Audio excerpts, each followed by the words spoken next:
Folks, welcome back to the Tailored Tax Show, the podcast that helps highly paid, highly taxed, high profile, high net worth, and ultra high net worth taxpayers save a bunch on taxes perennially and legally. Today, we're kicking off a series on taxes and retirement.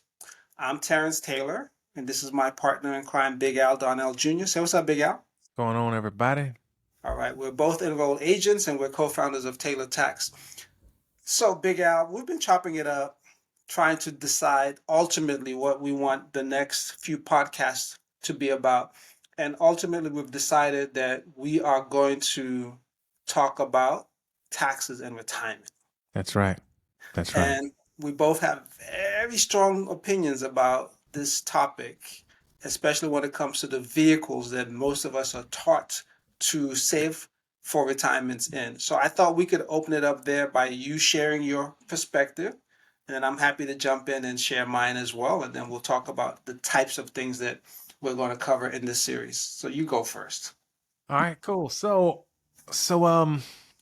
here's my view, and I was mentioning this earlier. For the longest, I've been diametrically opposed to the conventional forms and accounts for retirement, such as, i.e., 401ks, IRAs, 403bs, TSPs, which is a thrift savings plan I use in the military. But anyways, just because I did not like the constraints that they put on how much you could put away for your own future. Like, why are you limiting? Like, if I make $100,000 and I want to put $100,000 in my own retirement, why are you limiting me to 23,000? All right, or 50 grand. I want to put 50 grand in there. Why are you limiting me to, or $1 million? So I would often tell my clients, look, there's better options out there, depending on your risk aversion, et cetera, et cetera. However, what has been opened up to me, and it's actually what's opened up to me several years ago, but a lot of times for me, the way I learn is it's repetition and getting hit in the head. Or I'll say seeing a lot of other people hit in the head. And what I've come to and what I've learned is that you can still maintain control even inside of a controlled or constricted environment. All right. So what that means is that even though I might only be able to put in $23,000 into my 401k or Roth 401k per year as an employee, if I were my own employer, the total contribution is up to 69,000 because the employer can contribute like 67 grand or something, not 67, 37 or 35,000. And then the employee could contribute their 23,000 to make it the full 69,000. But not only that, is that what you could self-direct your own retirement, especially if it's an IRA. There are a couple other things with the 401ks. So then that's when I started realizing or started coming around to using this as a bona fide tax planning tool for our current target market, which are the ultra high net worth. Because, when you're talking about somebody that's making $500,000 or $1 million a year through W-2 employment, or even just through self-employment, the even the $69,000 sounds very minuscule. So, but once you see how to leverage it and how to take control of the funds after they're already inside, knowing that you can't pull it out, but you can still control it and then take loans from it, I started to come over. Yeah, and I'll just say this, and I'll bring it back to you. But I was watching Mark J. Kohler, which is a CPA and a tax Shout out to attorney. Mark J. Kohler. Big shout out and big ups. So he mentioned a HSA, how he has a HSA that has a rental property in it, and I'm like, I never even considered that. I thought that was chef's kiss, magnifique. Yeah. Genius. Yeah. And so with all the things that you could do with self-directed IRAs and even your own 401k, which we could talk about later on, other options that you could do with investing in that, um, and HSAs, I've come back around to using those because if you think about it, even if the maximum I can put away through all these accounts is less than 100 grand, still compounding over time, putting acorns away in the trunk of the tree As can in Akon for squirrels, not Akon the singer or the artist. acorn, yeah, exactly, acorn, and maybe that's southern, but then it could still grow into a mighty oak. I guess if you plant them in the ground, it could grow into a mighty oak come time for retirement, depending on your age and when you want to retire. But yeah, so what are your thoughts on it, man? So first thing, folks, let me do my confession. Growing up in the US, whenever I heard those terms of like 401k, IRA, and then eventually something about like a Roth IRA, a SEP, a blah, a blee, a blue, I'm like, I have no idea what they're talking about, first of all. Second of all, I got highly educated that the only way to save for taxes is through a 401k. Even the IRA part I couldn't really make out. And then third of all, I got educated that the best way to save for retirement when you have a job, when you're a W-2 employee, is just max. Whatever it is as the maximum that you're allowed to put in the maximum. And then, fourth thing, if your company does a company match, then you want to get the maximum from the company match. That's what I was taught, Big Al. Yeah, me. Right. So now, imagine my surprise and my ultimate fury when I learned belatedly once I started studying to become an enrolled agent and qualify as a tax professional that all of this stuff that we're talking about actually come from the tax code. So when you say 401k, that is actually in the tax code, right? When you talk about SEP and all these different things, Roth, and all of these are things that are in the tax code. But even more infuriating, Big Al, is learning that there's such things as backdoor Roth IRAs. Are you kidding? Learning that, and you brought this up to my attention, that folks like Bill Ackman made their name and their claim to fame by figuring out how to turn a self-directed IRA. I can't remember if you told me if it was Roth or not, but self-directed IRA into an investment vehicle that became worth billions, folks. And it's Exactly. a big number, so you got to study. You can't just say billions. It has to be billions. So then I started understanding that, wait a second, since this is tax directed, there there are a lot of avenues, strategies, ways of doing things that can help people to save for retirement planning in a much more tax advantage way, one, but also in a way that allows them to access and use their funds as and when they need to. And one of the reasons why we decided to go with this topic, Big Al, is we know that if you are switched on and clued up about building intergenerational wealth, like you and your lovely wife Jasmine are, you then make your babies $1 million babies. You've already started this process. And in that process of making your babies $1 million babies through an index universal life policy, so insurance is never too far from these discussions. You then also think about, well, I can employ my child in my business, and I could also start a retirement savings fund for my children at any age. That's right. That's right. So, one of the things we're going to look at is, hey, retirement savings and kids.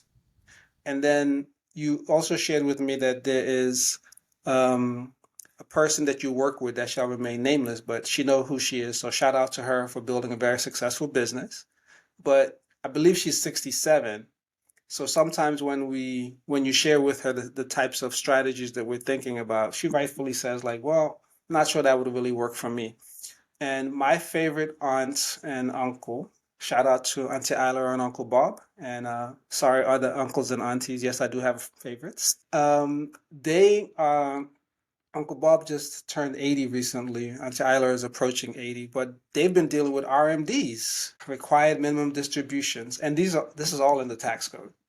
And this is the bane of their existence. So like this is something that my aunt absolutely detests, right?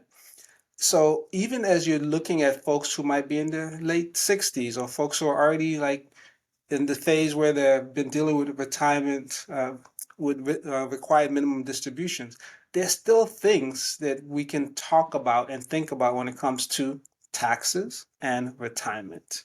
So this is going to be a pretty broad series, and we want to even address Big Al, you shared with me the stats, the numbers, like how much people have saved in retirement at the different age ranges, right? So we looked at how much folks in my age range have saved, and how much folks in your age range, if I can speak, have saved, and we will cover that, and we will look at articles that have also told us about all these 401k millionaires. And one of the beautiful thing about being in the tax space, and again, insurance is never too far away from this, is when you think about, well, how much do you need in retirement?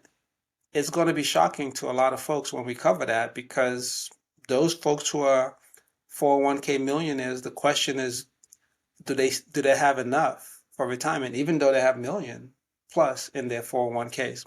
And in some cases, the answer might shock you. So anyway, Big Al, there's a lot that we plan to cover. Let me hand it back over to you and see what else you want to share.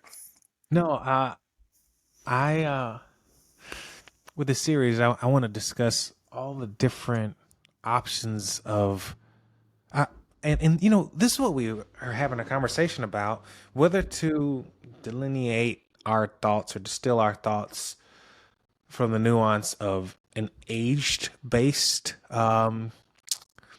suggestion or advice, or whether it's advice with based on you working in the public sector, like for the government, the private sector, or uh, self-employment sector, so to say, or whatnot. And because this thing, it's so topical, and it extends to so many different people, and we want to make sure that it is relevant for our target market audience. But I know we've got target market audiences from in their early 20s all the way up to their early 90s or early 80s.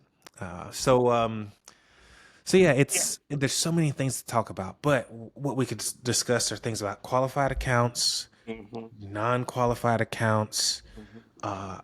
creating equity centers that you can pull from, because we're not just talking about, remember, we're a tax channel, or we're not just talking about retirement. We're not financial advisors, we're enrolled agents. So Exactly. we're trying to steer you to a very limited to a non-taxed existence, so, and the way to do that, of course, is by using loans. All right, but loans against your own assets, and what you have in your retirement accounts are assets, cash, stocks, bonds, mutual funds, ETFs, and things of that nature. So Big Al, let me jump in here, because one of the things that I might be thinking if I'm listening to us right now is like, wait a second, you can't take out loans on your retirement. What are they talking about? You can't take out loans on your retirement savings. yeah, you can. Yeah, you You can. can? Yeah, man. Yeah. Oh, okay. Are we gonna let folks know like how they can do that? Yeah, yeah. Well, anything that has value, you can collateralize it pretty Mm. much. Now, we're not talking about collateralizing your body, but we're talking about collateralizing, your assets. Your body is an asset, but not that one. So it's what we're talking about is like whether it's money in a 401k, money in an IRA, money in an IUL.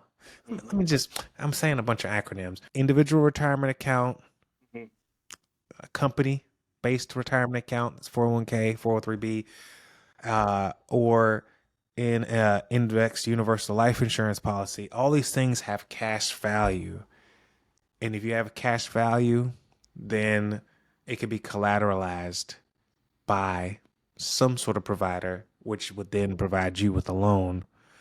And we could discuss how that will impact you over time. Oh, and let me mention this. So we just got through our series discussing how Michael Jackson, Prince, and Heath Ledger all passed away without the optimal estate planning from a tax perspective Yeah. standpoint.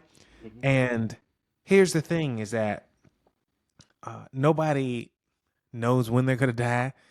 And usually, if you're not over 70 or 80 years old, nobody's expecting them just to up and die unless they know of, some health issues or diagnosis. So the thing about it is, me at 41, Terrence at your age, uh, we still need to make sure that we put it in place immediately in order to make sure that our spouses and children and everybody else that we want to help in the community, be it through some sort of charitable giving or other things, we need to make sure that it's in place right now. And the more that you can save on taxes, the more you can give to the community, the more you can give to your children, the more you can give to your spouse, the more you can make an impact. And once again, it's all about measuring. Would you rather the government handle your money for you and disperse it to foreign entities and countries as they so choose, or would you rather do it and do it to blood related or friend based or purpose based? This is what I'll say: purpose based sources that you're in more control of. Yeah. And Big Al, so here's the beautiful thing. You're showing that when we told folks very early on about those levers, Levers, because I've said levers before and I've heard someone say levels. I'm like, I think my pronunciation might be Uh-huh. disturbing them. So these levers that we can use to plan our tax affairs, so we pay what like the lowest taxes that we're required by law Yeah. to pay, and not a penny more, and that we save on taxes perennially. All of these levers begin to kind of interact with each other. So we talked about estate plans, and when it comes to retirement, one of the assets that goes into an estate plan could be what people have left in their retirement savings, right? Especially if they haven't had a chance to use it, right? So if you think about Prince or Michael Jackson or even Heath Ledger, if they had retirement plans, those would have all been part of their estates. And the beautiful thing, folks, is this allows for creativity, because then legal creativity, right? Because as you think about how retirement savings is governed by the tax code and the laws of the US, there are certain things in the tax code that make it very possible for us to help you to save on taxes. And then when you have that money, you can put more of that money into retirement plans, qualified retirement plans, as long as you've structured those plans correctly. And Big Al, the other thing that we will talk about is the amazing lessons we've learned about what is possible for entrepreneurs who are willing to spend time understanding the tax code, how to use the tax code to set up retirement savings that are the retirement savings that even allow them to invest in private companies, Mm-hmm. including their own private companies. Yeah. And I say that slowly just because a lot of this stuff is mind blowing. And folks, as you can hear, there's a lot to cover. Yeah. And we will structure it in a way that the lessons are clear. And we just wanted to give you this high level sense of why retirement planning and taxes is such a huge area of passion for us, because we think that for our target audience, and very broad target audience of highly paid, highly taxed, high profile, high net worth, ultra high net worth taxpayers, there's a lot that we can share to help people to think through what they want to do with their retirement savings. And then, of course, as we always say, we're sharing this as information. We'll use some case studies, but ultimately, whatever you want to do for your own situation, consult with a qualified tax professional when it comes to the tax angle. Consult with a qualified and licensed financial planner when it comes to the investment part.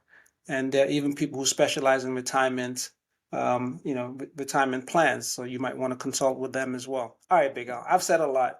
Take us home. All right. Well, yeah. The stuff that we're going to be talking about isn't just purely like in the middle of tax. It could be tax adjacent. As you know, retirement planning is usually discussed with a financial advisor. However, when it comes to your estate and things of that nature, there's certain things that, from a tax standpoint, can go into a trust and cannot go into a trust. So now we have to plan from a tax perspective of all the things that can't go into trust. How are we going to handle that? Retirement accounts, HSAs, they can't go inside of a trust. So with some of the tax planning, we're going to mention trust, and we're not trust attorneys, but all these things are tax adjacent.